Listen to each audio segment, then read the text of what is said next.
almost scraping the pavement. Then there is a short straight up the hill under the bridge towards turn 4, where the track is the Champion Spark Plug Super Bike Classic, and it marks a first in filming motorcycle races in America.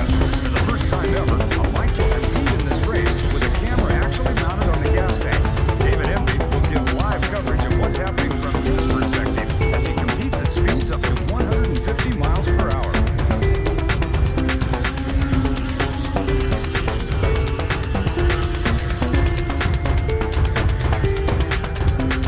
On the back of the bike is a smaller camera from which we hope to see some of the racing from yet a different vantage point.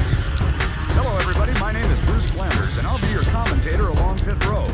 Superbike racing is to motorcycles what NASCAR racing is to cars. The bikes actually look like one that you could buy from any motorcycle dealer showroom, but looks can be deceiving. Modifications are made to the frame, brakes, tires, suspension, and engine.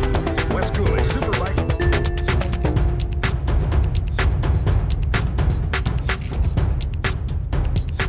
champion, explains some of the differences between his racing bike and the standard street bike. This one weighs approximately 560 pounds, whereas its racing version weighs around 420 pounds. This one develops around 95 horsepower, and its racing version develops around 145 horsepower. First, I'd like to talk about the brakes. The brakes are the same on both motorcycles. They have double disc brakes. The racing version, however, is a larger diameter disc to accommodate the speeds that we have to stop from. This top speed on this motorcycle is around 170 miles an hour. This one's around 115 to 120. Tires on a standard motorcycle are ribbed as we use the slicks on the racing version. The compounds in the slick tires, when they get up to heat temperature during the race, they actually adhere better to the ground and provide for better traction. As far as the engines are concerned, the castings are exactly the same between the two motorcycles. The racing version is hopped up a little bit aside, the pistons and the chains, the camshafts, the cranks on occasion. We've also gone to the 4-into-1 pipe as compared to the 2-pipe production motorcycle. This also helps for running those problems that we have. It has a single rear disc brake. However, the racing version is managed to help with the cooling because it's a hot race. Carburation is pretty much the same. We have a little bit larger bore carburetor on the racing version. We have a fairing on this motorcycle. This is to cut down the wind resistance. Also, the handlebars are slightly different than standard production motorcycle. They're lower. They go down closer to the center of gravity on the motorcycle, thus for better stability. Today's Superbike is a sophisticated piece of machinery. The engineering and design work that it takes to build a winner is every bit as important as its automotive counterpart, and equally important is the human element. That final piece of tuning. It doesn't stick out of the cylinder head that much, does it?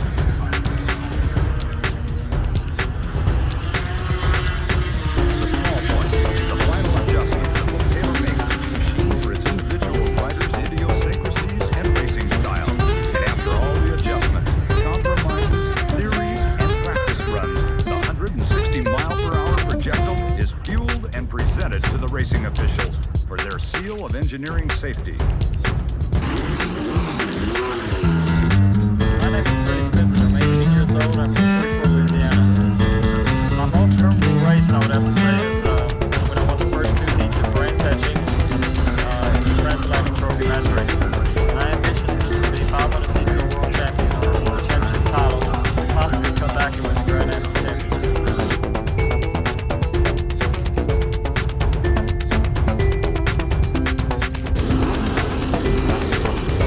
Hi, my name is Eddie Lawson. My bike number is 21. I'm 21 years old from Ontario, California. My most memorable race is winning the Daytona 250 Lightweight Expert Road Race. I don't know what my future holds right now, but I hope to become the 500cc world champion.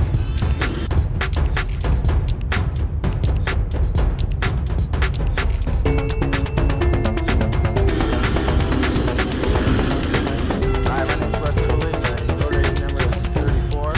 24 years of age from Santa Ana, California. To date, my most memorable road race is probably winning the Suzuka 8 Hours twice in the last 3 years. As far as future plans, I hope to be able to become a Superbike champion again. And after road racing is all over, I think I'll go back to medical school. Suzuki with a time of 1 minute 10.311 seconds, a speed of 98.01, is number 34.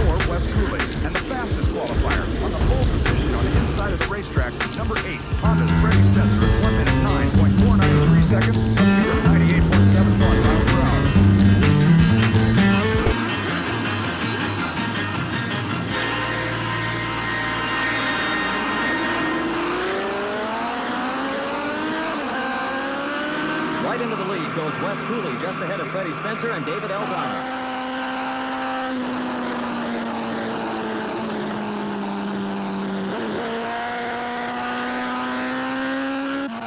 Coming down towards turn 3 is number 34, Cooley, David Aldana, Freddie Spencer, Klinsman, and number 88, Roberto Pietri. Let's see it from David Endy's point of view. David? Wow, this is going to be harder than I thought. Racing and talking at the same time. At the corkscrew, it's Cooley first with Freddie Spencer now ahead of David Aldana. Then Harry Klinsman and Roberto Pietri. Although it's hard for David Endy to talk, let's look at it from his camera.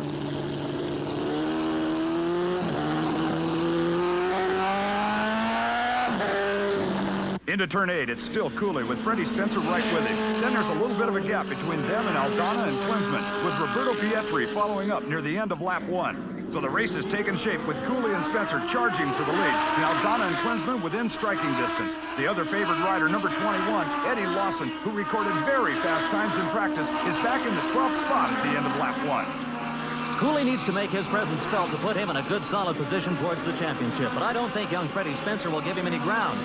In fact, look how close Freddie is staying with Cooley as they thunder towards turn 3 at 150 miles per hour, and almost in unison, their knees graze along the asphalt.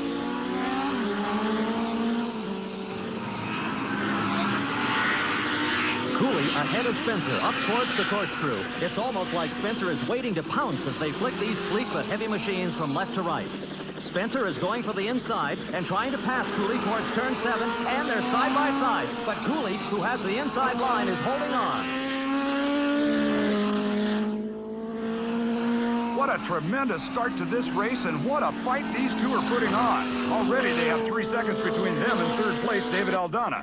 So at the end of lap 2, it's still Wes Cooley with Freddie Spencer now literally breathing down his neck and looking behind him towards the rest of the field being led by Aldana.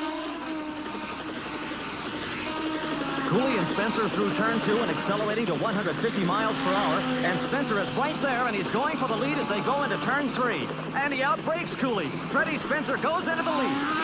Let's go to David Endy. I'm just getting into the start-finish straight. First, second, third. It's hard to keep up with the leaders with the camera equipment on the bike. I can't get my body low enough to the gas tank to stay out of the wind. Eddie Lawson, number 21, looks like he's in trouble. He's been looking down at the engine. Lawson was 12th at the end of lap 1. Now he's running 7th here on lap 3, but the bike's not running like it should. It's still 18-year-old Freddie Spencer in the lead, with Wes Cooley right in his slipstream as they accelerate out of the 15-mile-an-hour turn 9. Spencer and Cooley pulling away from everyone else. At the corkscrew, Eddie Lawson still sitting in 7th place. He's again looking down at his bike, and it looks like he's going to pull into the pits. That'll be the end for number 21 today. Fast Freddie Spencer, number 8, now has pulled about an 8-second lead over number 34, Cooley.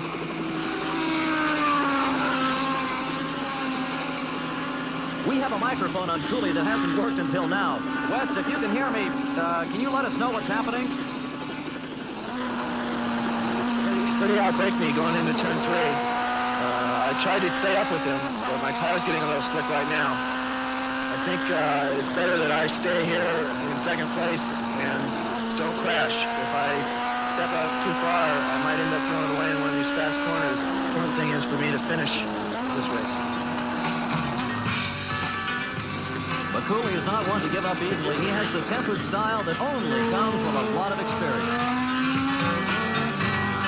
David Aldana, number 109, has been racing for 14 years and who has successfully made the transition from dirt tracks where the bikes spend most of their time sideways to the road tracks where one isn't supposed to get sideways. But Aldana, who's a great crowd pleaser, will often oblige his fans by putting that 450-pound monster on the very edge of its tires.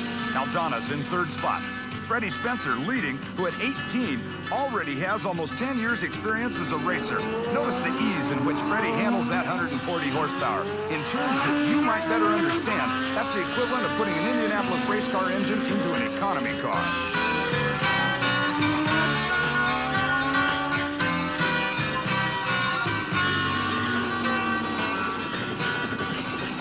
Freddie Spencer, the second of these three riders, is now starting to lap the back markers. Watch how he threads his bike around the slower rider, always leaving enough room in case the slower rider falls off. Well, almost always, you are witnessing an expert at work.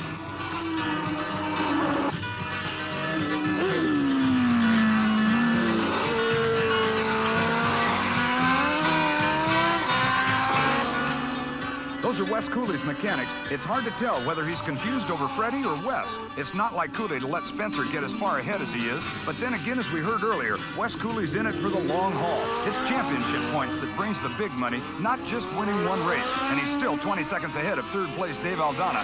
David Emby is still laboring with his extra passenger, our camera. And if you can hear me, David, come in and let me know where you are. At the back of the course, accelerating up the hill. Concentration is a big thing at this point. If you relax just for a second, that's when you get into real trouble. Wes Cooley is just ahead of me at this point, but he's going really fast and I won't be able to stay close to him for long. At these speeds, you don't have much time for anything that's going on outside of the track. The corners come up much too fast and I must keep my eye on the tachometer. Too much over the red line and the engine will suddenly turn into a spectacular junk pile. Since it's hard to be competitive right now, maybe I'll show you something special. I'm coming out of turn 9, I'll pull a wheelie for you.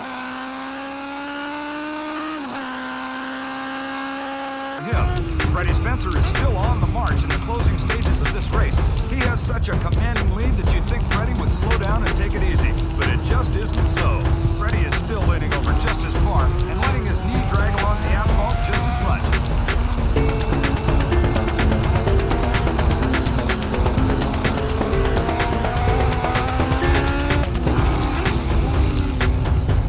Look at the way he lifts his body all the way over from the right side of the bike to the left side, setting himself and the bike up for the next corner. The farther he leads himself into the corner, the farther into the corner the center of gravity is positioned, and the more upright he can lead the bike. Therefore, the more tire area being left on the ground, and the more power and traction he can use. Spencer is now a little over 12 seconds ahead of number 34, Wes Cooley. This is the last lap. Well, you've seen superbike racing from just about every angle. Watching these guys in slow motion on the last